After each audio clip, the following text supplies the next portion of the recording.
Et comme annoncé en titre, nous recevons le ministre de la Sécurité pour ce 20h, M. Maxime Makoné. Bonsoir, M. le ministre. Oui, bonsoir, madame. Alors, vous avez suivi tout à l'heure le point fait par nos équipes un peu partout au Burkina. À votre niveau, qu'est-ce qu'on peut avoir comme bilan de la journée? Alors, comme annoncé par les organisateurs, une marche s'est déroulée aujourd'hui, 27 novembre 2021, sur un certain nombre de régions de notre pays. Et comme vous venez de le dire, il y a un certain nombre de régions qui ont enregistré des marches. Et nous avons au total, sur l'ensemble du territoire, enregistré moins de 10 000 manifestants. Certaines régions comme le centre-est, le centre-sud, le plateau central, le sud-ouest, la boucle du Moun, n'ont pas participé à cette marche.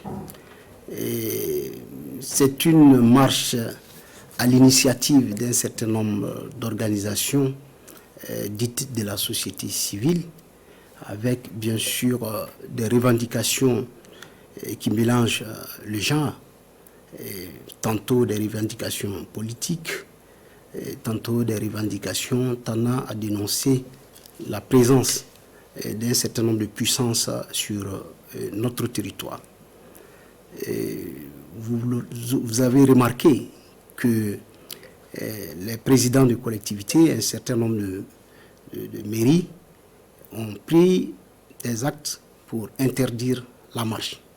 Et nonobstant, bien sûr, cette interdiction, et les manifestants ont bravé l'interdiction et cela s'est manifesté, bien sûr, sur le terrain par la présence des forces de l'ordre pour maintenir, en tout cas l'ordre sur l'ensemble des sites où les manifestants avaient demandé de manifester.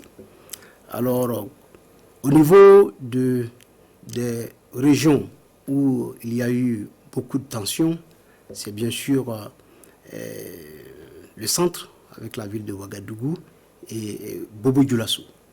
Il faut dire que, particulièrement au niveau de Ouagadougou, nous avons enregistré des manifestations particulièrement violentes. Vous venez de décrire ici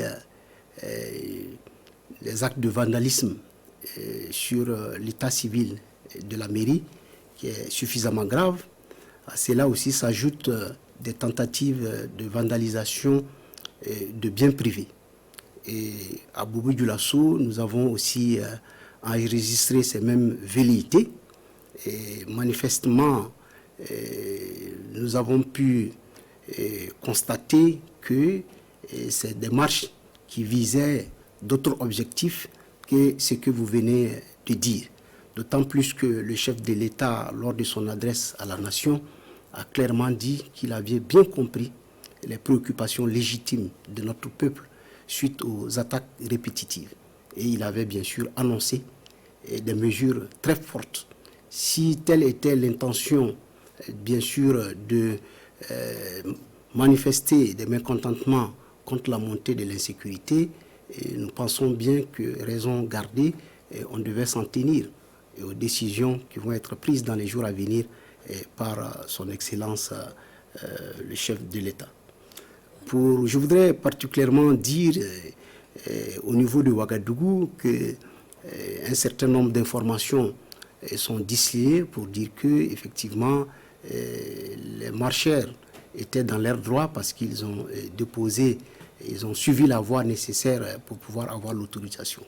Et nous avons en notre possession le constat d'un huissier de justice qui a clairement indiqué que la coalition n'était pas dans le délai, mais aussi que les requérants n'ont pas clairement, en tout cas, montré leur identité qui devait être sur les lettres. Donc, ce qui nous fonde à dire qu'ils ont bravé l'interdiction pour pouvoir manifester.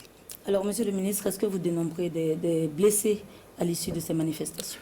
Alors, Nous n'avons pas encore le bilan définitif.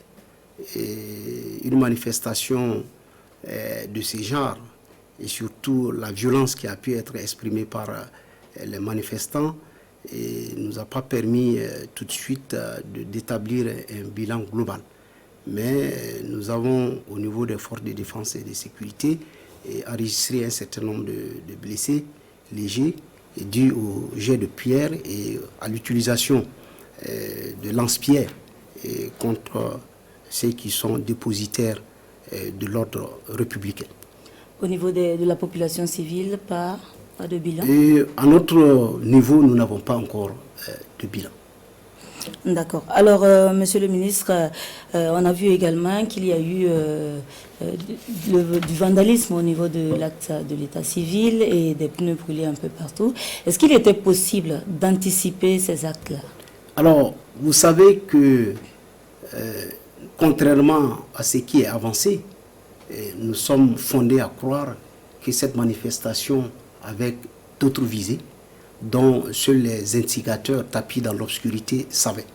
Fort heureusement, notre peuple, conscient de la nécessité de l'union, conscient de s'unir et surtout de parler d'une même voix face à l'adversité, s'est bien sûr démarqué largement de cette marche. Et c'est pourquoi nous profitons de cette tribune pour saluer toutes les organisations qui se sont démarquées. Nous voulons dire merci à tous ceux qui se sont investis. Je veux parler des coutumiers, des religieux, des personnes de ressources, pour dire que l'heure n'est pas à des manifestations, mais plutôt à l'union sacrée pour sauver la nation qui est en danger. Alors, Monsieur le ministre, dernière question. On a vu dans les images à Fada, les forces de défense ont plutôt privilégié le dialogue avec les manifestants, ce qui a conduit à un encadrement de la marche et sans heurts. Est-ce que cela n'aurait pas été possible au niveau des différentes grandes villes? Vous savez, en matière de maintien d'ordre, la force est l'ultime recours. On ne recourt à la force que vraiment si on épuise les cartes du dialogue. Mais malheureusement, les manifestants avaient affiché clairement une volonté de passer à l'acte et surtout d'assouvir des desseins inavoués. Je voudrais aussi, en ce moment précis, rendre un hommage appuyé et mérité à nos forces de défense et de sécurité, notamment à la police nationale et à la gendarmerie, pour le professionnalisme dont ils ont fait preuve pour que nous puissions, avec beaucoup de sang-froid, avec beaucoup de lucidité et surtout avec beaucoup de responsabilité, contenir ces marches qui pouvaient déboucher sur des situations que personne ne pouvait prédire. Du reste, je voulais dire que force doit rester à la loi. Nous avons pu identifier certains meneurs et des instigateurs et nous pensons que le procureur du Faso a été saisi. Et nous allons en tout cas travailler à ce que ceux qui ont appelé à la marche, ceux qui ont soutenu la marche, parce que nous avons vu sur le terrain des personnalités venir donner de l'eau, des sandwichs et surtout des boissons frélatées. Et ils ont été clairement identifiés et ils vont répondre de leurs actes. Maxime Koné, ministre de la Sécurité, merci d'être venu sur ce plateau. Voilà pour ce qu'on pouvait dire de l'appel à mobilisation.